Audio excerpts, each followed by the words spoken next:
Today, let's look at the bed of the Bond knitting machine and the Knitsmart knitting machine and its needles and needle retainers and make some comparisons.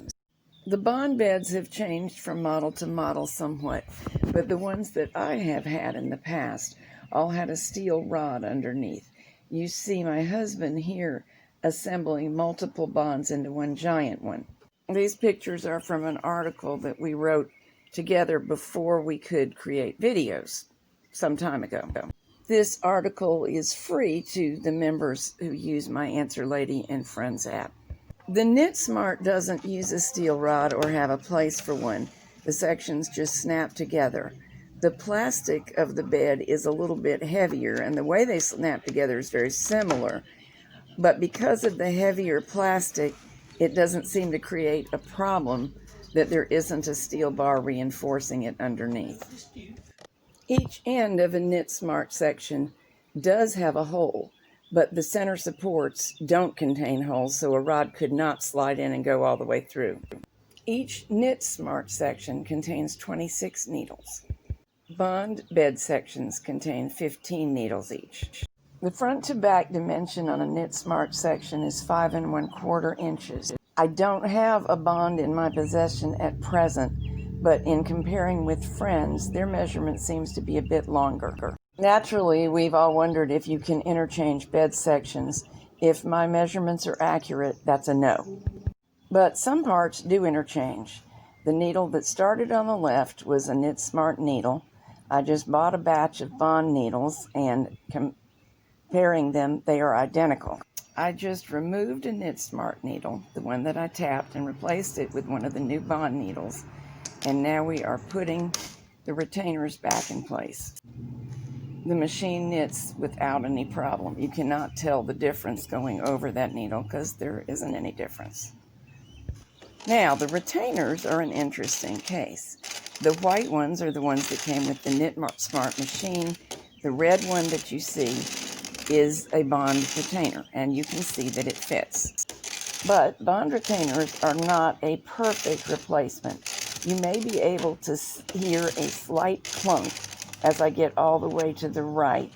The carriage does succeed because it passes an empty spot where there's no retainer and is then supported by the structure of the right end cap. And as you can see, the knitting is just fine. The notched ends of the retainers are very much alike, so they fit together adequately well.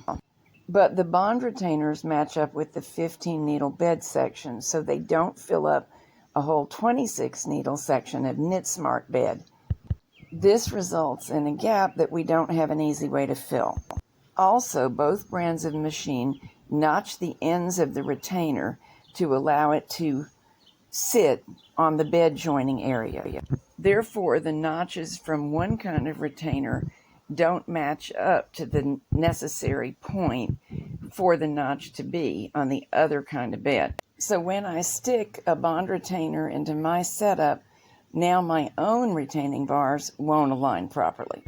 But if you really lacked all the retainers you needed on one kind of machine or the other, I think you could manually file notches in the position shown here. The top of the retaining bar needs to remain perfectly smooth, but the bottom wouldn't need to be absolutely perfect to fit over the bumps, and that is probably a way to make the alternate kind of retaining bar work.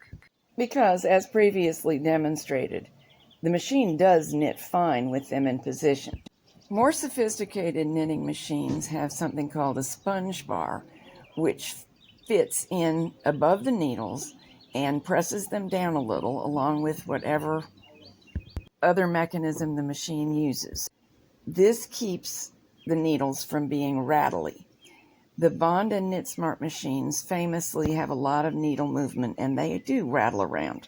If you wish to, you can put a little something in that channel to dampen the movement. My Bonds never had anything at all in the channel. This Knitsmart machine did have a rudimentary spongy ribbon. It's long, worn out, but I did find that 2 strands of worsted weight yarn tucked in that channel did a fair job. But they do make it harder to get your needle retaining bars back in neatly. They're just a lot stiffer to pop into place with the yarn in the channel. So, to summarize, Bond needles and Knitsmart needles are interchangeable. The retaining bars are somewhat interchangeable, but would need modification to do the entire job using the alternate kind of bar for each machine. Bed sections from Knitsmarts and Bonds do not seem to be the same size, which means they cannot be mixed and matched, and also that you cannot use the carriage from one on the other kind of machine. However, throughout the history of Bond, I believe that all their carriages fit all their beds, and the same seems to be true of Knitsmart. I have used multiple carriages of each kind on multiple ages of beds from each brand of machine. Both machines are capable of making the majority of patterns designed for bulky knitting machines. This would be a good one to make on your Bond or Knitsmart.